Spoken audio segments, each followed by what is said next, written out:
Pandit Jawaharlal Nehru was the first Prime Minister of India. He is also regarded as a very important political thinker. He was a nationalist leader. He participated in the Indian freedom struggle and he developed the idea of democracy and implemented it in terms of constitutional democracy in India. Pandit Nehru was influenced by the Gandhian principles and thoughts. When he was in abroad, he studied Montesquieu, Locke, Rousseau and John Stuart Mill. He was very much influenced by the democratic ideals of the Western thinkers. At the initial stage of the Indian National Congress, the party had faced a split between the moderates and the extremists in 1907.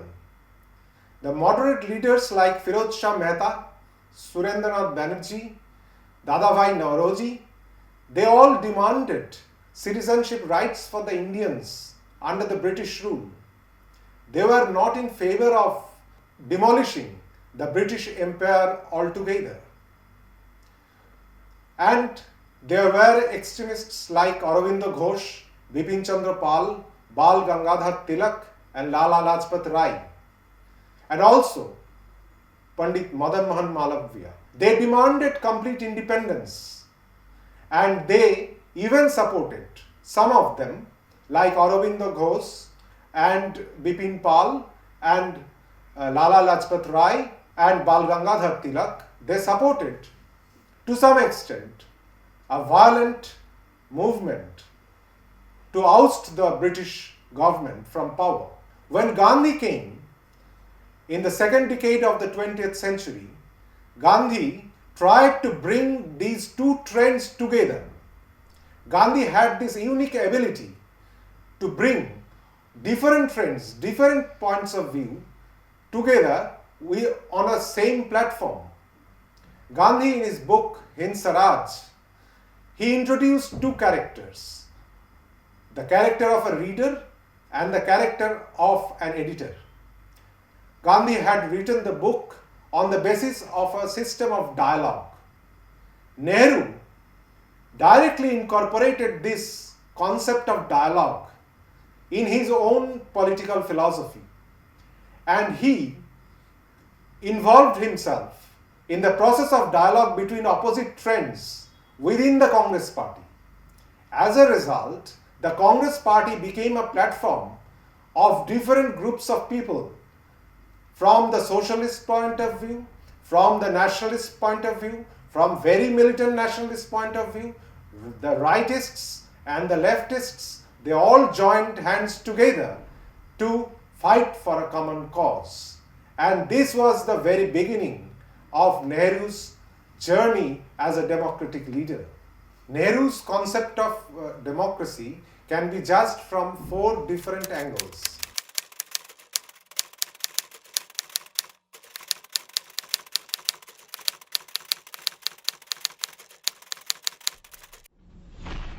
First, democracy and nationalism.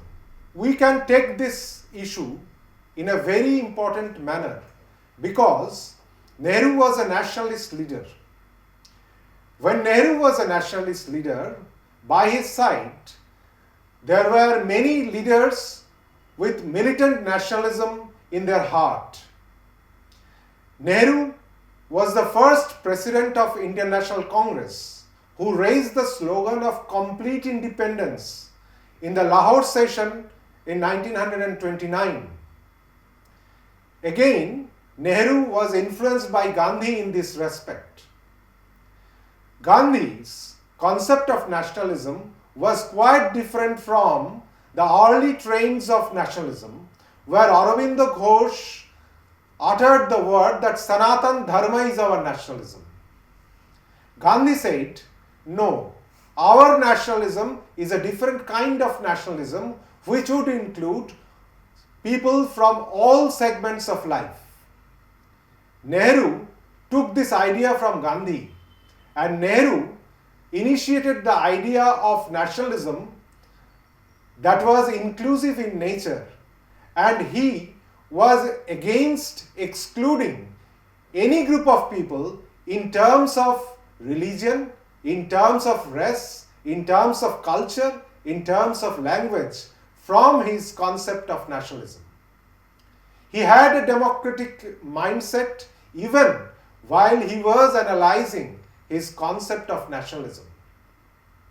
At the same time, Nehru was influenced by Rabindranath Tagore's idea of nationalism. Tagore was a strong critic of Western militant nationalism. Tagore had seen the crisis during the First World War. Tagore had seen the teeth of fascism at the initial stage of the Second World War. Tagore, in his Crisis of Civilization, had written that this militant form of nationalism would destroy the humanity altogether. Nehru supported this opinion, and he also imbibed the idea from Gandhi and Tagore, and he implemented this idea throughout his life in a very democratic way, and he implemented this idea through the state machinery and through his political participation in the public life. Democracy and the parliamentary form.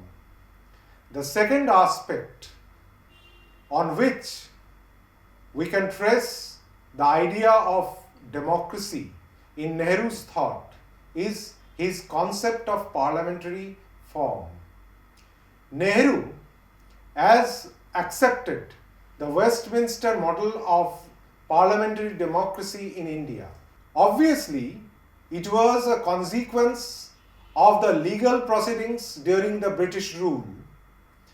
The parliamentary form developed in India as a result of Government of India Act of 1909, Government of India Act of 1919, and other acts and reforms during the British rule. We inherited this parliamentary form from the British colonial rule. But Nehru was very much influenced by this idea of parliamentary government. Nehru disagreed with the presidential form because he thought that the executive power vested in one hand, like that of the USA, would not be beneficial for a vast pluralist country like India. He supported parliamentary form and its concept of fusion of power.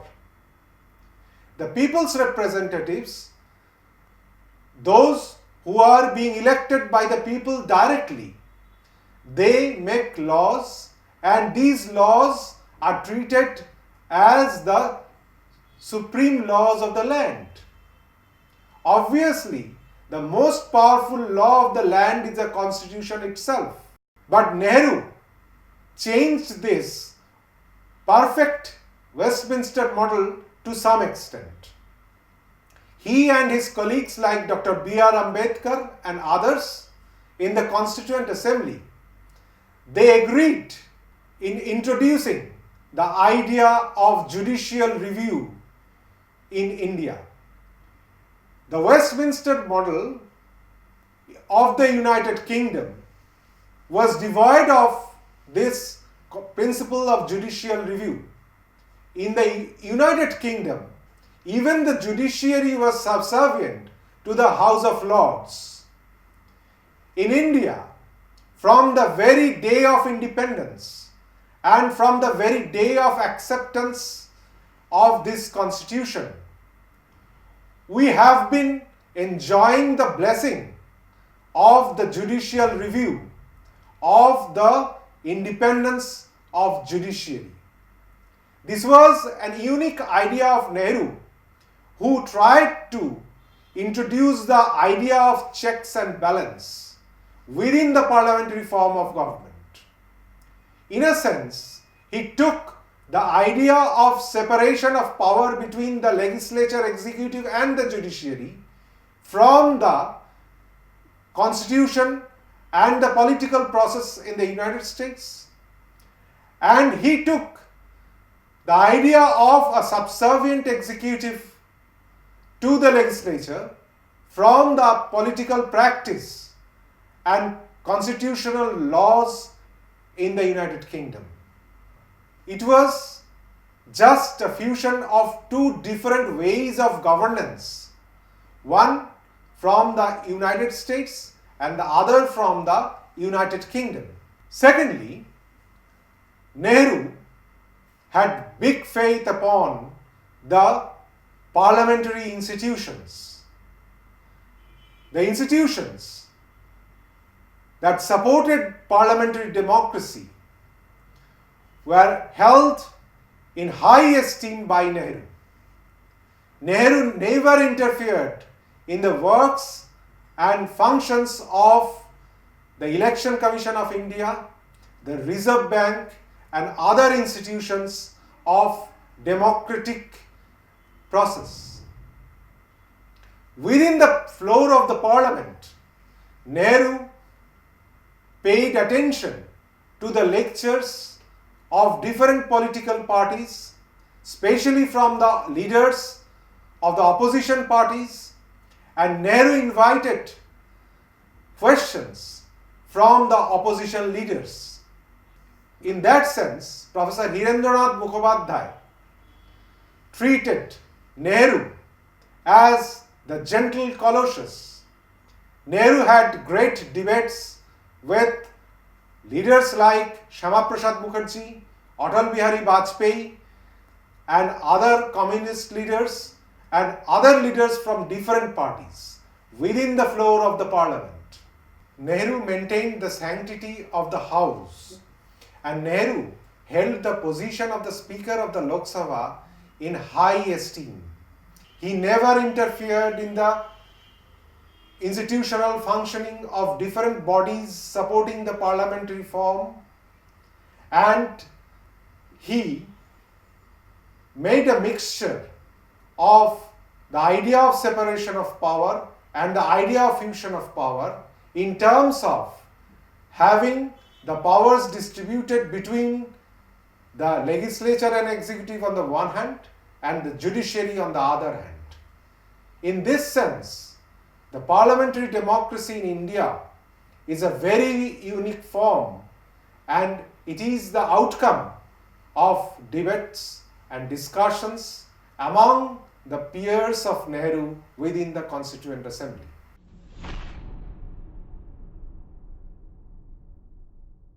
Nehru's inclination towards democratic values can also be traced from his ideas of socialism. Generally, we think that the socialist thinkers support violence. But Nehru was influenced by the Fabian ideas of socialism. Fabian socialism did not rule out the idea of class, the dialectics between the ruling class and the oppressed class, but the idea of democratic socialism, or the Fabian form of democratic socialism, was of the opinion that violence could be avoided by proper state planning of economic resources and democratic means. As we have mentioned earlier, that Nehru was influenced by the Western democratic leaders, and he was also influenced by Western democratic political thinkers. Marx himself was a democratic political thinker. He supported class struggle. Nehru was influenced by these Marxian ideals and the socialist principles. He was very close to the communist leaders both in England and in India. But he never supported the widespread use of violence in the name of class struggle. He never supported violent, class struggle oriented socialism. He supported the democratic socialist ideas of Sidney Webb, H.G. Wells, and George Bernard Shaw. He was influenced by their writings as well as by the writings of the communist leaders. Once, in the year of 1931, the internationally reputed communist leader of India, Manobendranath Roy, was in jail. He was suffering from a very critical disease in jail, and the British authorities did not provide him with adequate food and medicine. Nehru met M.N. Roy in 1927 at Moscow. At that time, M.N. Roy was a very, very rigid communist leader. He criticized vehemently the nationalist ideals of Nehru, Gandhi, and other leaders. On 19th October 1933, Nehru issued a public statement in favor of the ailing communist leader in jail. He supported for better assistance to the communist leader M.N. Roy. This was Nehru, who could incorporate opposite points of view and who could incorporate the ideas from different segments of life. So it was quite easy for Nehru to incorporate the Marxist idea of exploitation of labor and the democratic idea of a peaceful solution to the problem. As the Prime Minister of India, he introduced the idea of mixed economy. That is to say that Nehru introduced the idea of mixed economy in the sense that he supported public sector undertakings as well as private sector investments. He supported the public sector undertakings in large-scale industrial sectors, and especially in the sectors of infrastructure building. And he supported the private entrepreneurs in the small-scale and consumer sectors. He wanted to build up a strong India with public fund. This was his ideal of socialism, and he tried to introduce it through periodical elections and public participation, and he tried to introduce and initiate a socialist pattern of society in India. Democracy and international order. When Nehru became Prime Minister of India, the Second World War was closed, and a different kind of war was initiated by two superpowers, the United States on the one hand and the Soviet Union on the other hand. This was not a bloody war, but a more dangerous war in terms of nerves. It was a war of nerves, and it is regarded as Cold War. During the phase of Cold War, there was a bipolar world. A part of this bipolar world was led by the United States, and the other part of this bipolar world was led by the Soviet Union. The United States formed a military group named North Atlantic Treaty Organization, or NATO, and the Soviet Union formed another group under the name of Warsaw Treaty Organization, or WTO. These two groups of nations, they started a kind of war which was never seen before in international history. The crisis faced by the newly independent decolonized states of Asia and Africa was severe. The first meeting in 1955 of these Afro-Asian nations at Bandung was very much concerned with this particular problem of the bipolarity in the international arena. And the Bandung Conference decided that there should be an alternative. Already within the Soviet bloc, the Yugoslavia started to revolt. The Yugoslav president, Marshal Tito, directly opposed the Soviet hegemony. And this was treated as undemocratic by the leaders of Afro-Asian nations as well as by the Yugoslav leader Marshal Tito. Nehru joined the group and he led the movement along with Gamal Abdel Nasser of Egypt, President Sukarno of Indonesia, Marshal Tito of Yugoslavia. Nehru held the movement as non-aligned movement in the sense that this movement was aimed at gaining strength for the newly independent decolonized Afro-Asian countries. And these group of countries, they expanded their horizon, and later on other nations from different continents joined the non-aligned movement.